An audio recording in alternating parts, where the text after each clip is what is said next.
Welcome to LockDownLunacy. Hey, Peggy. Hold it. Wait, you're not Peggy. I'm not Peggy. What are you doing here? We are missing Peggy right now. But I thought I'd pop in and say, welcome to LockDownLunacy. Yay! Peggy is not able to be with us. She is in the hospital. Please pray for her. Don't know how long she'll be indisposed, but she can always use prayers. But we have Reverend Tanya Nace with us this morning. Welcome, Tanya. Hey. So tell me, Tanya, how long have we known each other? I don't even know. Okay, I don't know. How long has it been? It's been a while. It's been. My first memory of you was at Bethany, and you had made calendars to go in the student center. I don't even remember doing that. What were the calendars for? They were big calendars, like probably on Bristol board, and you'd do one for each month. I'm pretty sure it was you. Maybe it wasn't. I don't remember the calendars. I remember you, but I don't remember the calendars. Yeah, I was the one that if I was on campus, I was usually sitting there talking to Sherry. Yes, you were. Oh, that's awesome. Yeah, we've known each other a while, for sure. We've floated in and out of each other's lives in different occasions. Yes. It is so good to have you back with us. Can you tell us, in case people haven't seen the previous video, which I will link up here, Cool. Tell us about yourself. What are you doing? Why are you here with us? Why am I hanging out? Well, other than like trying to replace Peggy, which is not possible to do because she's so awesome. But we can try. That's all we can do is try. Oh man. So I'm Tanya and I'm the CEO of World Hope International in Canada.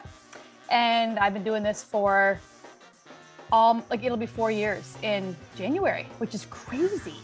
Like, that's crazy. It feels like yesterday that I started working for World Hope. Does it feel like yesterday to you? It feels just like yesterday. It does. Because I remember you were coming to Ontario and I contacted you to supply preach for me in New York.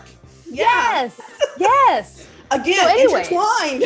I know. Again, we connect again. But yeah, it's been 4 years and it's just been a ride and a half, which has been awesome. It's been really, really fun. We were wanting to come back to Canada because I'm from PEI originally, and this is where I'm sitting right now. Thanks to COVID, this is where I sit most days in my basement. So anyways, the highest extrovert hanging out in the basement is a little bit of a scary thing. But anyways, it's working. And I've been hanging out here for the last 4 years and basically kind of overseeing the operations and the compliance and all the growth of World Hope Canada in Canada. It's been really, really fun.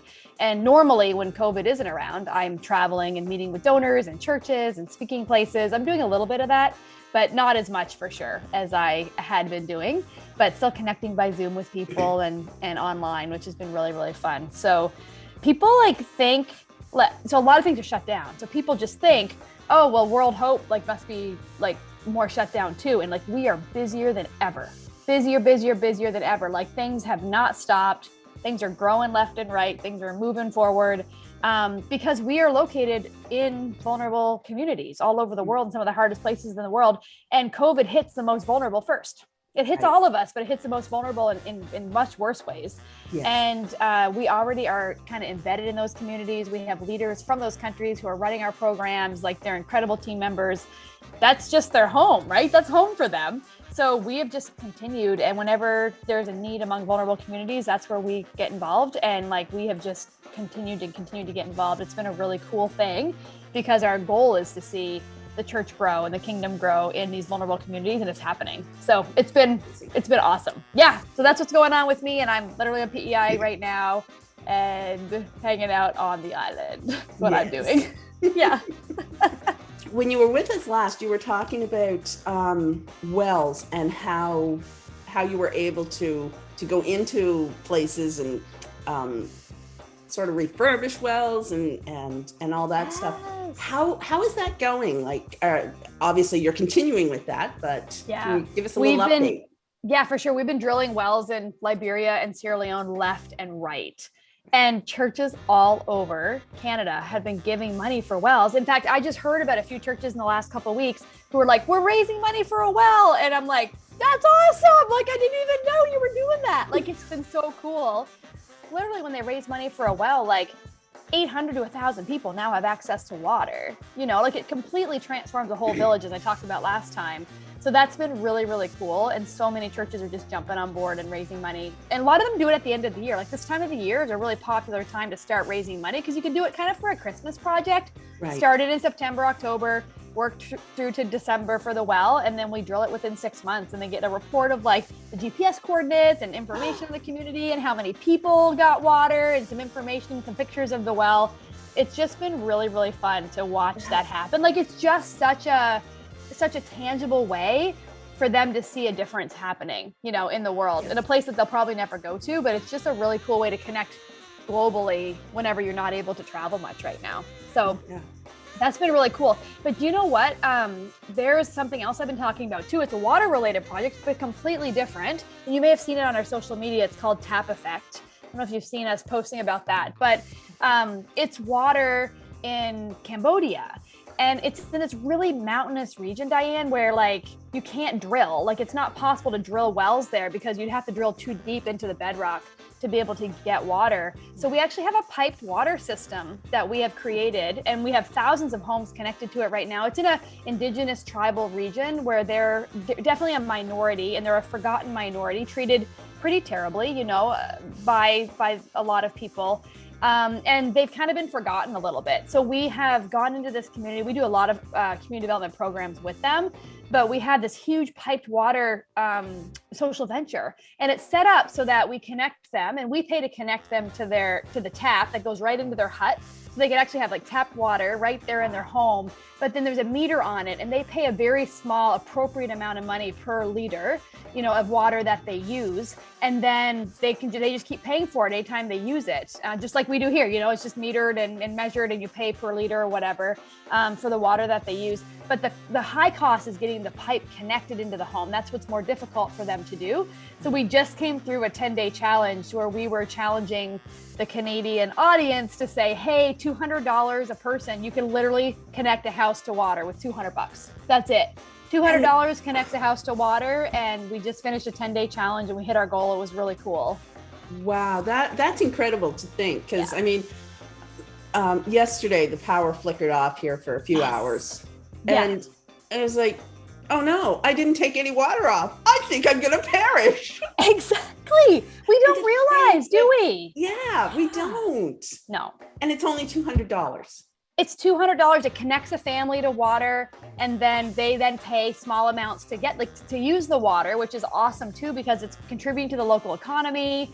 It's a social venture. It's run by their community. Like it's a really, really cool project. And like people can give $200 anytime. It's not just for the 10-day challenge, but I was trying to raise awareness on it, you know? Also, by them having that bill, it must provide an emotional pride that this isn't just a handout. This is something I'm doing for myself too. Absolutely. And you know what? They're already paying for water, but they're paying to have it trucked in, and the water isn't necessarily clean. Right. Or they're just going to like a local, like low-lying pond area where it's really really not good water.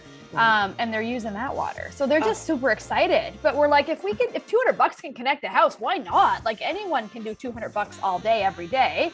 Yeah. That's an amazing price to connect a person to water. It's really cool. So yeah, we've been doing that. That's been kind of another water project that we've been talking about lately, which has been really fun. That is amazing. Yeah. So are there any other projects that you've got your hands in?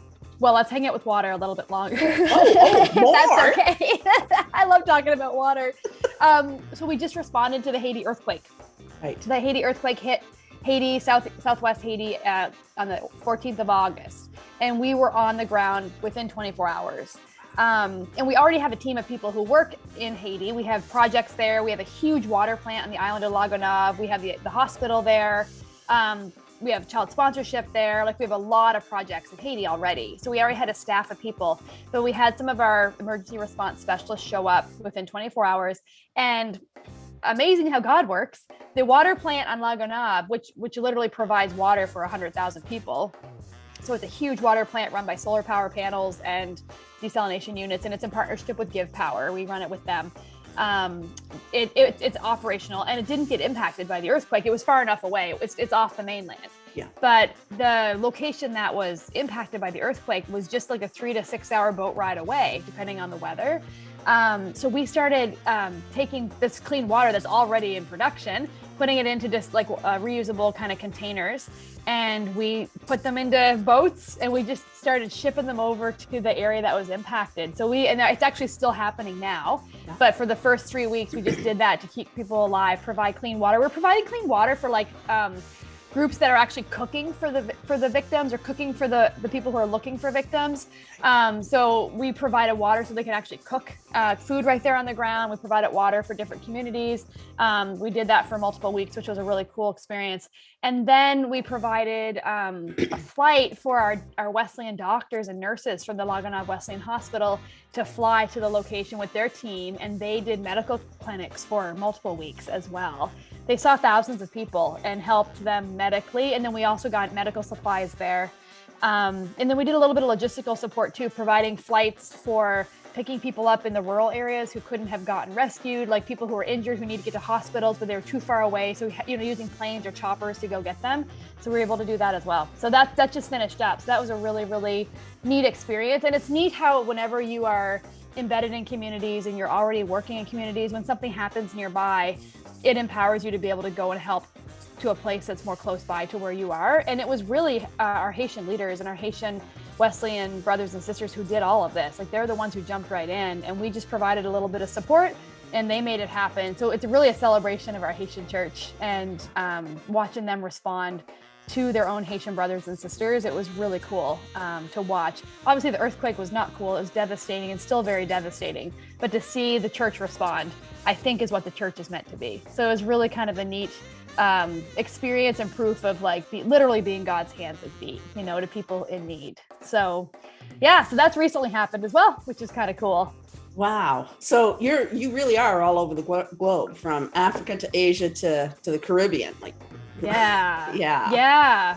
And then another fun thing that happened this summer, people are this is a question where people are like, what are you doing during lockdown? Or what are you doing during, COVID or whatever? Busier than ever. Exactly. We have a project in Bosnia. So World Hope Bosnia has been, running the whole entire time, but they normally have these English camps and adventure camps for kids in the community. And in this region, it's not typical for kids to have access to like soccer camp or even sporting connections. Like, there's not really organized sports for kids to learn to play and learn to do teamwork and learn to use different skills and stuff like that. Mm-hmm. So they do these amazing sport camps and English camps and teach the kids some English and stuff in the summertime. I think they had like 63 or 70 kids participate this summer, which is an incredible amount of kids. And they normally have teams from the US and Canada who go over to actually teach the English lessons, English speakers show up to teach English lessons. And they didn't have that because no one could travel, this summer. So we had people from our churches in Canada and Maine. We had educators actually sit by video and do lessons for the kids, provide activity sheets and follow-up sheets and crafts that go with their lesson. And it was all based off of being a good neighbor. So we were teaching the kids to be good neighbors. And these are the different ways you could be good neighbors. And by video, we pre-recorded video, we showed up and we're able to help them run their camps with the English lessons, which is really, really cool. There was one little girl who came to the camp, and she wanted to give, so they wrote letters to their neighbors one day, this is why you're special to me and this is why I care about you. And that's not really typical in this culture to openly share emotional things, this is how I feel about you or whatever. But she ended up giving it to someone in her community who was unexpecting this. They were just what is this? It just completely caught them off guard, and they were really moved by it. And it was really neat watching a little girl learn to reach out to someone who's her neighbor to say, thank you for being my neighbor. Something so simple as that it just doesn't happen very much there. Yeah. So that's been really cool this summer, watching the camps take place and happen in the midst of COVID, and how we've been able to be a part of things, even by pre-recorded videos by educators. So it was really cool to be a part of that. That's incredible. And it's not necessarily something I would think of World Hope doing, but it's so necessary, isn't it? Yeah. And I mean, education is like the center of all of our projects. So we do all of these things, but education is the reason, because education is the way you can pull yourself out of poverty. Education is how you develop future leaders. Education, especially for children and girls, is something that's lacking, you know, in a lot of places in the world. And that's what we want to make sure happens in our communities, is that education is central to what they do. So our child sponsorship program, for example, it's focused on education, but it's not just focused on that one child. It's focused on like their teacher getting certifications and getting trained to be able to teach better and have more skills and to move forward. And recently in the Philippines, we built a bridge for the kids. So like they were going to school and they're in one of our sponsorship villages, and they kept having to cross this stream with like their bags and their clothes on top of their head, like across the stream to get to school every day there and back. And it's fine when it's in dry season because it's a small little stream, but in the wet season, it's really dangerous. It's like a rushing river that's like could kill you. And that's what they had to cross every single day. Like we worry about the bus stop being unsafe. Like this is like more than a bus stop being unsafe. So the child sponsorship program came together and built a bridge for the kids so that they could actually go to school safely, you know, like, so it's very holistic. Yeah. Whenever we're in a community, we don't want to just touch like the one piece or that one other area. We want it to be connected to the whole community and be holistic in such a way that all the different pieces are beginning to develop and move forward. And like you're saying, not a hand out, but a hand up. Just say, let's move forward. And it's local leaders who make that happen, who jump in and help with that. So yeah, so it's kind of an important part of all of our project is education. Yeah. You hear me talking about that on and off. Once in a while. Once in a while. We're always talking about education. And I love the idea that with the child sponsorship, some of that money goes to the teacher. Yes. Because then it's not just about that one child. That teacher gains knowledge to help more and more. Like it's exponential. Exactly. It's thinking bigger than just the one child. It's thinking about the whole village. Yeah. And that's why we call it like be the village. It's kind of what we call it, like be the village. So like by being a child sponsor, you're a part of the village. Like there's a teacher and there's a leaders and there's a school and there's the parents and there's the kids and there's, you know, all these things, but you're a part of the village when you sponsor a child. Like you're literally a part of their village, and it takes a village to raise a child, right? As we know. Yeah. So yeah, so it's just a really neat way to do sponsorship and to like impact the whole community and develop it further instead of it just being for one kid. It is for that child, but it's going to help that child in the future as well as the community develops. So yeah, it's been really cool. And I had no idea that World Hope did this. So this is cool. This is so educational. I'm learning so much. Oh my. I'm learning so much. So how has COVID affected your specific job in the fundraising? You said you're still raising funds, but how has that morphed in these last 20 some months? Yeah, it's a good question. So like all of the charities in Canada were expecting like just crash, right? Like bottom out on donations. And some have experienced that and many have closed. And I think the most recent surveys sent out by Imagine Canada, I think it's still saying like 40% of charities expect that they're going to not make it. And so it's a lot of pressure on charities. And the thing that's been hard for charities is the charities are the ones that like, no matter if they're global or if they're here in Canada or if they're in our communities, the government and the communities are relying on those charities to provide really important services for the people who are impacted by COVID and people who are impacted by normal life situations. But they're the ones who are suffering the most by lack of donations. And that's been one of the biggest challenges because there's more pressure being put on, like, let's talk about like YMCA or children's clubs or local community kitchens and pantries and like all of these amazing community charities are losing donations, but they're the ones where people are like, I need food, you know, I need help, or my kids need some support, or I'm trying to work at home and my kids need to go to programming and stuff like that. It's just been a challenge for charities. But World Hope has not experienced that. And we just praise the Lord for that. That's been such an incredible blessing. And I really think it's because of that faith base. Like we literally are here because Jesus has called us to be his hands and feet and to not just share the gospel in our words, but in our actions and in the active, you know, very compassionate ways that we do that. And the church just gets that. I feel like, I could be wrong, Diane, tell me what you think, but I feel like COVID has helped us understand that a little bit more. Like we are just getting a small glimpse into the lives of individuals who experience this type of challenging situation day in and day out, except for they might not have access to a hospital if they're sick, or they might not have access to medication. They don't have access to vaccines in a lot of the countries that we work in yet. Like, can you imagine, not having soap and you're being told wash your hands, but you have no soap, no clean water, no hospital, and no vaccine? Like, what do you do? COVID's still there. It's still moving, it's a whole different scenario for them. And the church has really responded in such a cool way. We've had individual donors step up. We've had churches step up and say, let's do partnerships. We don't want to just do like one project here and one project there as we feel like it. We actually want to talk to you about like becoming a partner with one specific location, being there with them long term, let's act, because like we want them to continue moving forward, whether it's in Bosnia or Bahamas or Haiti, or Cambodia or Sierra Leone, no matter where it is, we want to be a part of that. And it's been really, really cool. The thing that's been different is the method of us doing that. So like, I'm trying to talk to a pastor right now about getting out to his church. It's quite a long distance from here. And like it's just difficult because it's like, well, we can book it, but COVID might cancel it. And then the flight might not happen and I might not be able to leave. Might have to isolate when I come back, like all of that. So they're like, you know what, let's just have a leadership meeting on Sunday afternoon. Why don't you just join us then, And it's like, okay, we'll just do it by Zoom. So like, I'm available to travel and to speak. And that used to be the only way I did it, but now it's a really nice mixture of Zoom. And then when I can travel, I can connect, but I don't have to do that if I don't want to, if it's not possible, kind of thing. So it's just kind of this new way of setting up the world really for fundraising. So it's been really cool. Right before COVID, let's say COVID happened in March, right? Kind of hit Canada in March of 2020. So the August 2019, so like 9 months prior to that, I set up our team to be more of a virtual team. Like we have an office in Moncton, but I set up the team to be virtual where people can live in communities and work from communities. And we're not a huge team in Canada. We're only like 5 people. Only 2 of us are full time. So, but still, we still work very closely together. But we're located on PEI, New Brunswick, Nova Scotia, Ontario right now.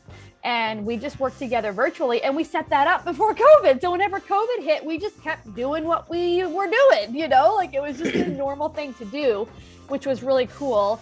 And I think a cool God thing, as we set it up that way, to be able to kind of keep moving forward and making an impact around the world, even in the midst of COVID. So I'm encouraged, I'm excited. Am I frustrated with COVID? Of course I am.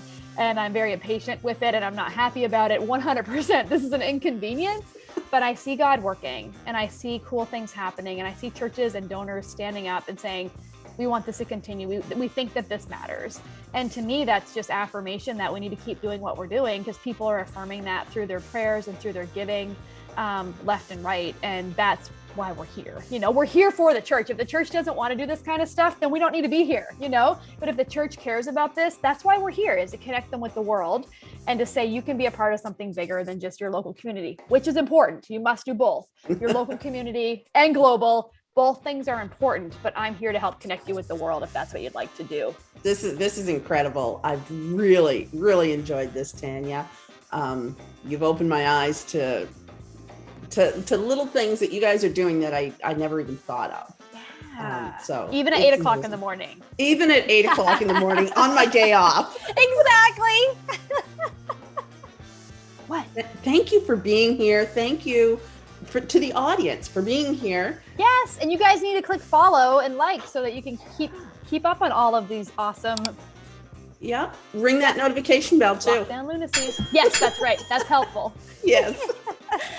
and tell us in the comments what area of the world you would like to impact with your generosity.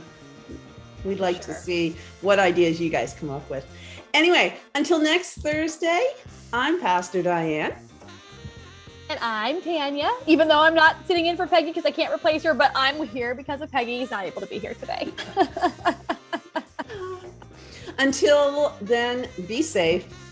Be healthy. And be the church. The church. Bye, everyone. See ya.